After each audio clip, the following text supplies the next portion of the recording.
Episode 1. Hello mga kanegosyo, kumusta kayo? Ako si Albert.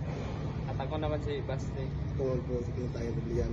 So ngayon, pag-uusapan natin mga kabawang teknolohiya para sa mga bawang imersyon ng negosyante.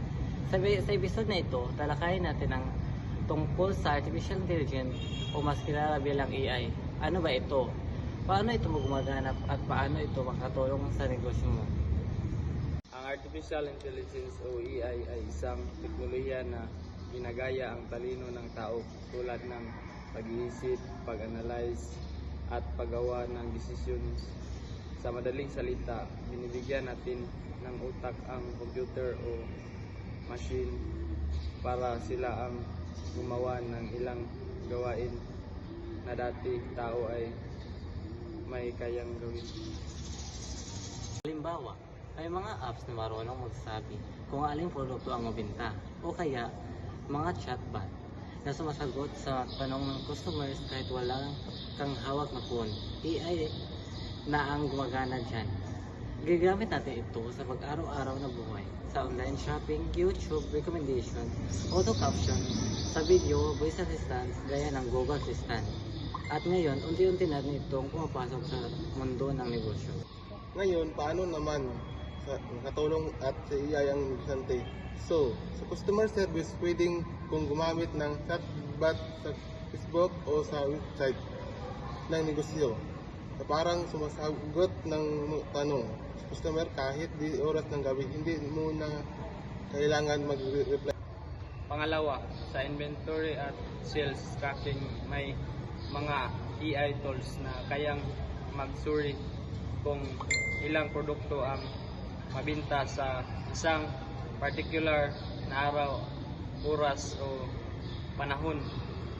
Makakatulong ito sa pagplano ng promos at kung kailan ka dapat mag-stock. Pangatlo, sa marketing, may mga app na gumagamit ng AI para gumawa ng social media, post, poster at captions. May tools din na tumutulong mag-target ng ads tamang audience, yung talagang interesado sa produkto mo.